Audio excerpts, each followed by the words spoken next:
Halo mahasiswa, apa kabar? Kali ini bersama Fitro di sini kita akan belajar tentang dasar-dasar akuntansi. Sebelumnya, bagi sebagian orang terkadang merasa kesulitan dalam memahami maupun menguasai akuntansi. Dengan alasan akuntansi banyak hal dan poin-poin yang harus dihafal, sehingga seolah-olah menjadikan akuntansi itu memusingkan. Padahal, jika kita sudah mengetahui kuncinya, dijamin akuntansi tidak lagi menjadi ilmu yang sulit ataupun memusingkan. Oleh karena itu, video pembelajaran ini memuat beberapa ringkasan penting yang insya Allah akan membuat kamu jadi lebih paham tentang akuntansi. Tanpa berlama-lama, yuk mulai. Apa sih akuntansi itu? Secara umum, akuntansi ialah suatu proses mencatat, mengklasifikasi, meringkas, mengelola, dan menyajikan data transaksi serta kejadian yang berhubungan dengan keuangan sehingga bisa digunakan oleh orang yang berkepentingan.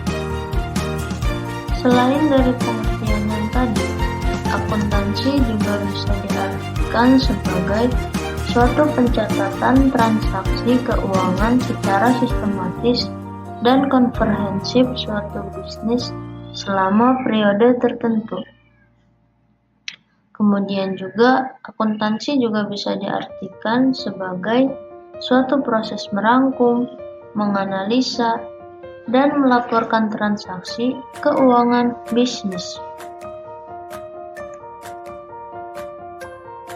Komponen atau akun-akun dalam akuntansi. Ada 5 komponen atau akun dalam akuntansi. Yang pertama ialah aset atau harta. Yang kedua, liabilitas, kewajiban atau utang. Yang ketiga, equity, ekuitas atau modal. Yang keempat, income, pendapatan. Dan yang kelima ialah biaya atau pengeluaran atau beban.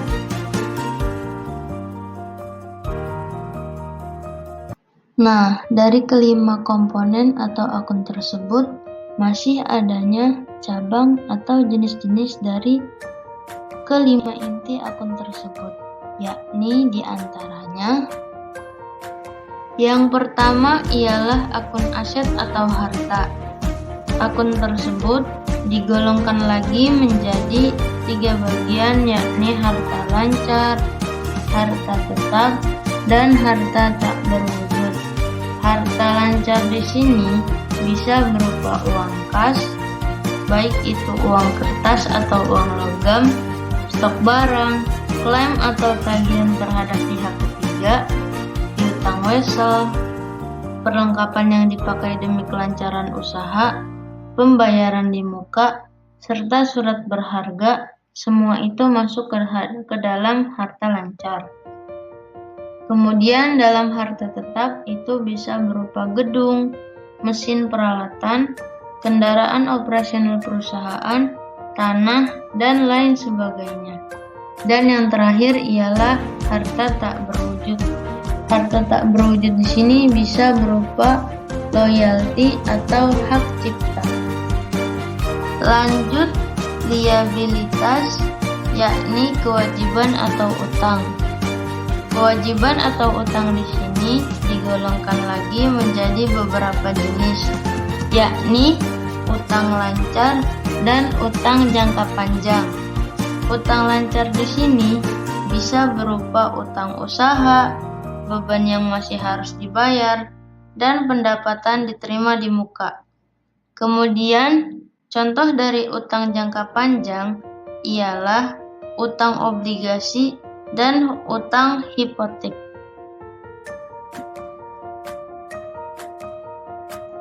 Yang ketiga ialah akun equity, yakni ekuitas atau modal. Akun modal di sini terbagi menjadi 2, yakni modal internal dan modal eksternal. modal internal di sini yakni modal yang didapatkan sendiri dan bisa dari hasil keuntungan atau memang milik pribadi dari awal. Kemudian modal eksternal yakni modal yang didapat dari sumber luar seperti pinjaman bank dan lain sebagainya. Lanjut ke akun yang keempat yakni income atau pendapatan. Pendapatan itu adalah nominal yang didapatkan oleh sebuah perusahaan dari hasil penjualan barang atau jasa. Kemudian pendapatan juga bisa didapatkan dari pendapatan sewa atau bunga. Pendapatan sewa sendiri bisa didapatkan perusahaan apabila perusahaan menyewakan tempatnya. Kemudian pendapatan bunga bisa didapatkan sebuah perusahaan apabila perusahaan tersebut memberikan pinjaman kepada pihak lain kemudian menanamkan bunga. Jadi bisa disimpulkan pendapatan itu ada yang berasal dari luar pendapatan seperti yang tadi sudah disebutkan yakni pendapatan bunga atau pendapatan sewa. Kemudian juga ada yang berasal dari kegiatan usaha dari perusahaan itu sendiri, yakni penjualan barang atau penjualan jasa. Lanjut ke akun yang kelima ialah expenses, biaya, pengeluaran atau juga bisa disebut dengan beban. Beban ialah uang yang dikeluarkan perusahaan untuk membiayai operasional usaha. Nah, ini kebalikan dari pendapatan. Segala nominal yang dikeluarkan sebuah perusahaan itu disebut dengan beban.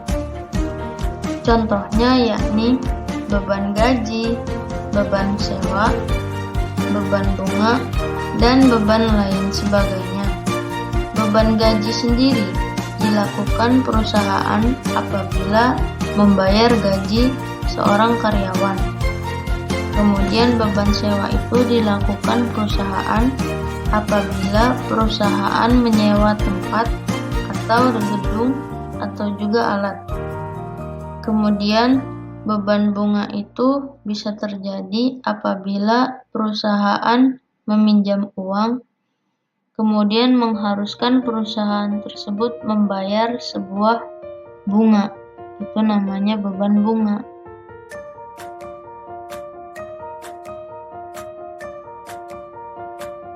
Persamaan akuntansi dasar.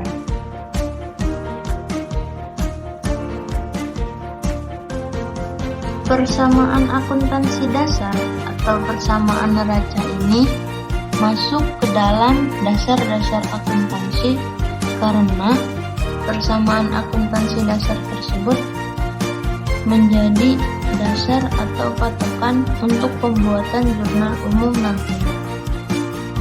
Persamaan akuntansi dasar atau persamaan neraca ini merupakan suatu hubungan antara aset, kewajiban, dan ekuitas atau modal pemilik.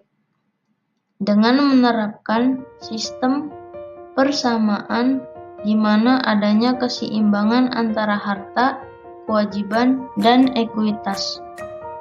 Jadi, bisa disimpulkan bahwa persamaan akuntansi dasar itu harus menyeimbangkan antara harta dengan kewajiban maupun ekuitas.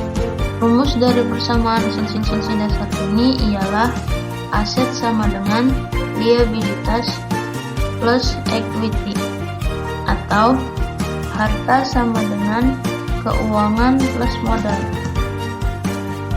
Jadi harus ada keseimbangan antara apa yang kita miliki maupun dengan ekuitas atau modal ataupun utang yang kita punya. Contohnya ialah seandainya sebuah perusahaan punya harta 200, maka sama dengannya bisa disimpulkan contohnya itu kewajiban 50 dan modal 150. Jadi hasilnya 200 sama dengan 50 ditambah 150. Hasilnya 200 sama dengan 200. Jadi hasilnya seimbang. Aturan debit dan kredit.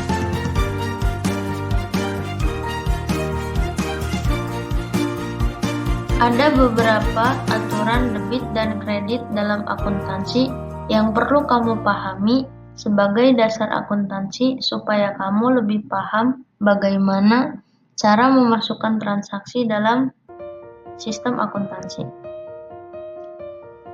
Dari beberapa akun yang ada di sini, ada 6 akun yang perlu kamu ketahui bagaimana aturan debit kreditnya. Cara menghafal yang mudahnya itu, kamu harus tahu kalau harta, ripe, dan beban itu hampir sama rumusnya. Apabila harta, atau beban itu bertambah, itu masuknya ke debit. Apabila tetap, masuknya juga ke debit.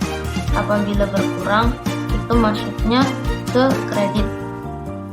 Sebaliknya, akun utang, modal, dan pendapatan itu biasanya kalau bertambah itu di kredit, kalau berkurang itu di debit, dan kalau tetap itu di kredit. Itulah rumus yang mempermudah untuk menghafal ke-6 sistem aturan debit kredit pada 6 akun tersebut. Jadi, kelompok pertama itu harta, ripe, beban, dan yang kedua itu utang, modal, dan pendapatan. Itu tadi salah satu cara bagaimana kita menghafal aturan debit kredit dalam akuntansi ini. Tahapan-tahapan dalam siklus akuntansi. Secara umum, ada 10 tahap siklus akuntansi yang terjadi di pembukuan suatu usaha. Ke-10 tahapan tersebut haruslah tersusun secara rapi, sistematis, dan urut. Ke-10 tahapan tersebut diantaranya ialah: yang pertama, menganalisa transaksi.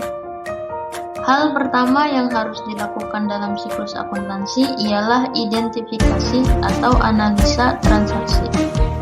Sistem pencatatannya biasa berbentuk double entry, di mana terdapat catatan di mana keuangan debit dan kredit dalam jumlah yang sama atau biasa disebut dengan persamaan akuntansi.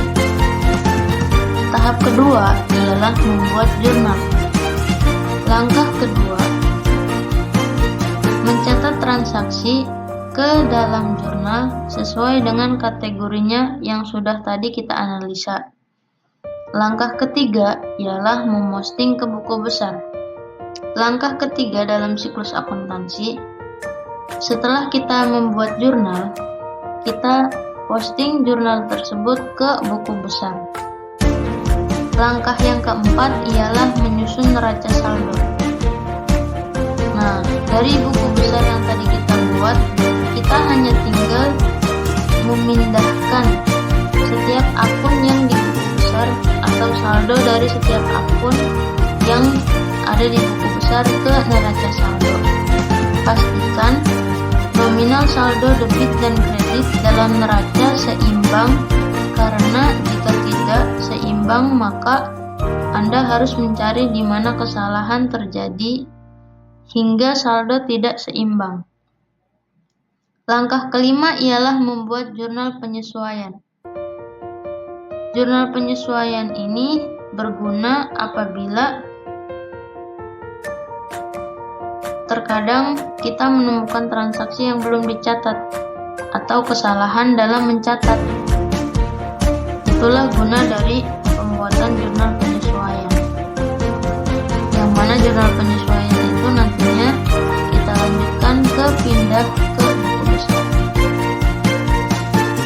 Langkah keenamnya ialah membuat neraca saldo setelah penyesuaian. Setelah dipindah ke buku besar, maka Anda bisa membuat neraca saldo setelah penyesuaian. Saldo antara aktiva dan pasiva dalam neraca saldo harus seimbang. Langkah yang ketujuh ialah membuat laporan keuangan.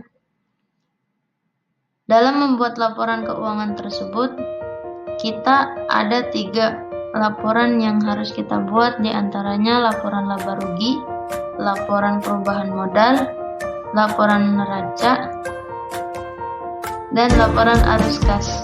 Ada 4 ya, maaf. Kemudian di tahap yang ke-8 ialah membuat jurnal penutup. Tahap ke-9-nya ialah membuat jurnal pembalik. Langkah ini sebenarnya opsional.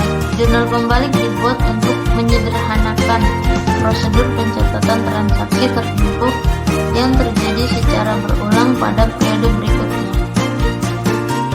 Langkah yang terakhir ialah membuat neraca akhir atau neraca awal lagi. Setelah membuat jurnal penutup, maka selanjutnya adalah membuat neraca akhir atau awal. Isi dari neraca ini ialah daftar atau saldo rekening di buku besar. Jadi isinya hanya akun-akun permanen. Tujuan pembuatan neraca ini ialah untuk memperoleh keyakinan bahwa saldo memang sudah benar dan seimbang. Nah, itulah tadi beberapa penjelasan mengenai dasar-dasar akuntansi.